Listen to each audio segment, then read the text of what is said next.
Pues estamos en este viaje que estamos haciendo a través del barrio de la Alameda en Sevilla.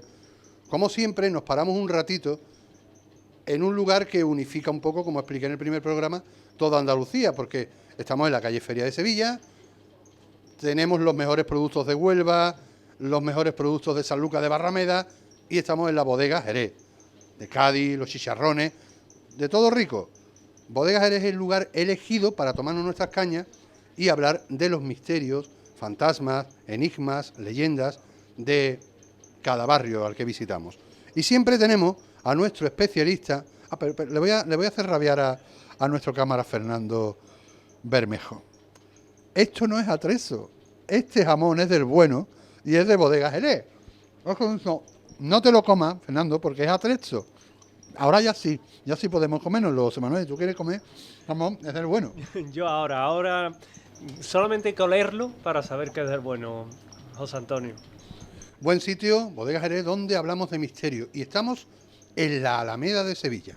Sí, Alameda de Hércules. Fíjate, José Antonio, un detalle que pocas personas sabrán, o no, y es que en la antigua Alameda de Hércules había una laguna que se llamaba la Laguna de las Cañaverías. Y se llamaba así porque antiguamente, claro, las cañas, antiguamente el Guadalquivir pasaba por allí. El Guadalquivir, el curso, era por la Alameda, por eso cuando llovía antaño, lo primero que se inundaba en Sevilla era la Alameda. ¿Por qué? Porque el Guadalquivir recobraba su curso antiguo. Y esas imágenes espectaculares en blanco y negro de aquellos años en la de las riadas del famoso Guadalquivir y la Alameda de Hércules, ¿verdad? Pero allí nos vamos a detener en un edificio singular, que hoy es una sede de distrito, la Casa de las Sirenas. Y le dicen la Casa de las Sirenas porque perteneció al Marqués de Esquivel, el famoso Marqués de Esquivel, que era una de las fortunas principales de la ciudad y que construyó aquella casa a la imagen y semejanza de las casas antiguas de estilo francés, como hoy podemos encontrar, por ejemplo, la también sevillana Casa Rosa, vinculada a la presidencia de la Junta de Andalucía. Y en ese momento se comienza a habitar aquella casa. La casa llega un momento en el que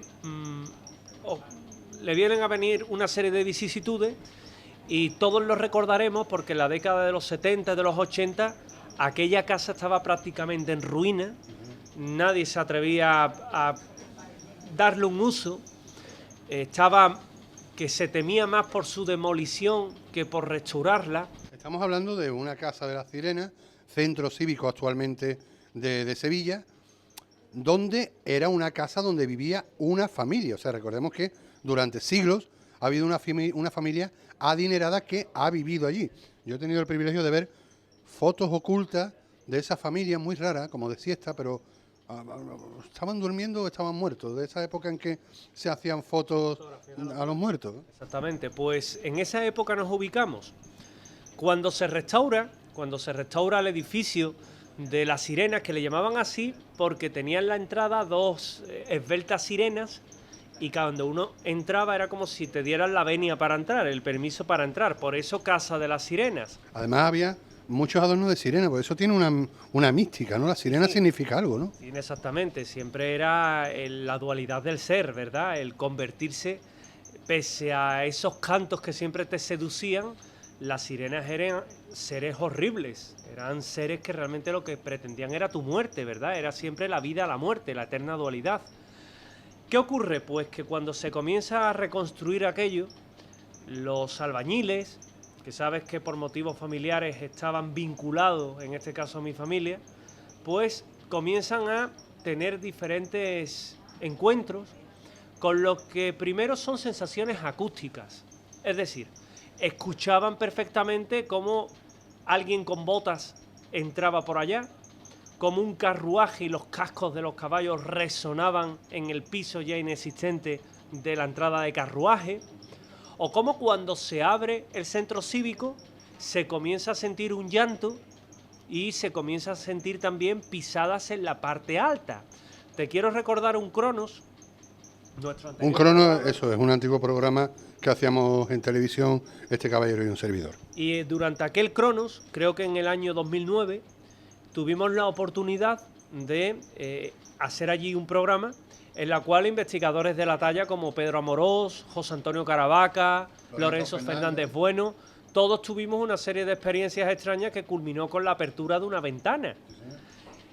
Es curioso también porque como desde aquel año 2009 hemos tenido... Una ventana que se abrió cuando no había aire y además hacia el lado contrario. O sea que...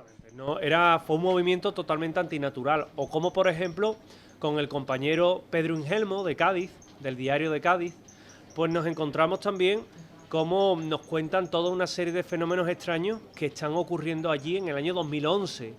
Y vamos avanzando en el tiempo, José Antonio, hasta llegar aquí, a esta época del año, en la que se nos autoriza a entrar, en la que se nos autoriza sottovoce a investigar y en el cual podemos grabar nuevamente con esas sesiones de psicofonías, esas voces del más allá, esas voces de los muertos para los más radicales, pues extraños sonidos que recuerdan que allí realmente habita, mora algo y que esa presencia no es de este mundo. Pero en la Alameda no solo está la Casa de las Sirenas, que ya con eso habría bastante misterio, sino que hay más sitios donde detenerse a los que vayan de ruta por Andalucía, pero en este caso de ruta misteriosa, ¿no, José Manuel? Efectivamente, José Antonio, porque en la Alameda nos encontramos con otros dos lugares que están cargados, que están impregnados por ese halo mágico que tiene el misterio, y que se trata del Colegio Julio César, la calle Santa Clara. Justo detrás de las Sirenas. Justo detrás. Y un poco más hacia allá, pero también dentro de la calle Santa Clara, lo que es el Atanor del Infante, la torre de Don Fadrique, que está justamente allí. Dos lugares también marcados, porque fíjate que en lo que es el Colegio Julio César, tan cercano al convento, acuérdate de aquel convento donde doña María Coronel se refugió de Pedro I el Cruel y donde se echó aquella cacerola de aceite hirviendo en la cara. Recuerdo, para el que no lo sepa, una historia rápida. Pedro I el Cruel, un rey de España en aquella época, se enamora de una mujer casada, creo que era. Casada, pero con su marido, en este caso, en la guerra. Casada y una mujer, lógicamente, honesta. Huyendo de los intereses sensuales, sentimentales del rey, no sabía cómo evitarlo y entonces la pobre decidió echarse agua hirviendo en la cara para que su belleza no distorsionara su honradez, por decirlo de alguna manera, ¿no? Efectivamente. ¿Qué es lo que ocurre? Pues que toda aquella zona es una zona mágica, pero nos ubicamos en ese colegio, Julio César, cuando a la salida de una conferencia que dimos en FNAC y que tuviste la oportunidad de presentarla, unos chicos del colegio se nos acercan y nos piden, bueno, que nos acerquemos al colegio Julio César porque están ocurriendo hechos extraños. ¿Qué hechos extraños? Pues simplemente nos dijeron que nos acercáramos por allí, que habláramos con determinados estudiantes. Nos acercamos y comprobamos cómo efectivamente se aparece lo que ellos definen como una dama de blanco. Las damas de blanco son entidades benefactoras, no son fantasmas terribles ni temibles, pero el susto te lo dan, efectivamente.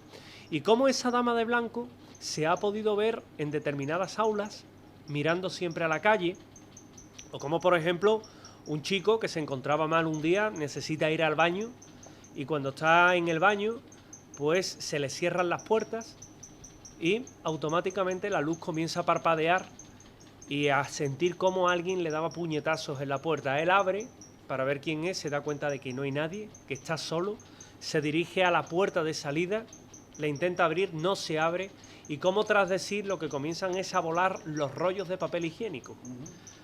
Hombre, el lugar es muy propio, pero aquel chaval lo pasó realmente mal. O sea, volar sin que nadie lo tirara, que no era travesura de los chavales. Exactamente, no era, porque allí estaba él solo, con lo cual aquel chico lo pasó muy mal. O como otro chico que estaba con unos compañeros estudiando en la biblioteca, comienzan a ver cómo los folios se comienzan a desplazar solos por la mesa, se comienzan a mover sin que haya corriente porque era una sala cerrada, que también le origina un gran temor, una gran inquietud. Hablamos de un colegio activo, un colegio Julio César activo en la Alameda. ¿Qué fue antes? Antiguamente era parte de la casa señorial de la zona, pero también era parte del convento. Y luego tenemos cercana, como te comentaba, el Atanor del Infante, que le decimos el Atanor porque era una torre que es muy simbólica, porque es un octógono y luego va dejando los cuerpos cada vez en menos polígonos hasta ser un prisma, y se dice que es realmente una torre iniciática, una torre donde el que entra comienza a subir hacia arriba en un camino de elevación, en un camino en este caso de sabiduría. A medida que va adquiriendo sabiduría, va adquiriendo o subiendo y pasando niveles en esa torre. Para los que sean más neófitos en el tema, cuando hablamos de octógonos, de prismas, de geometría, podemos estar hablando de masones, de templarios, ¿no? Simbología oculta, saber oculto, conocimiento oculto, que en este caso, en la época de Don Fadrique, en este caso hermanastro de Pedro I el Cruel o el Justiciero, estamos hablando de conocimiento oculto, conocimiento perdido, conocimiento iniciático, que de alguna forma te llevaba al saber esotérico que era muy de la época y era muy practicado, entre otras cosas, por las reinas, que por aquel entonces sabes que también se estilaba todo lo que eran los filtros de amor, se estilaban, bueno, otro tipo de saber, de arte oculto, que en este caso Don Fadrique era el que se encargó también un poco de conocer, como lo conocía, por ejemplo, el mismo Fernando III el Santo. Pues misterios, historia, Doña María Coronel, Fernando III, Don Fadrique, fantasmas, simbología geométrica oculta, todo eso lo pueden encontrar en el barrio de la Alameda, en Sevilla. Nosotros lo que vamos a encontrar es el jamón que queda y las cañitas. Seguimos el viaje, aunque José Manuel García Bautista y un servidor seguimos tomando caña en Bodeguita Jerez.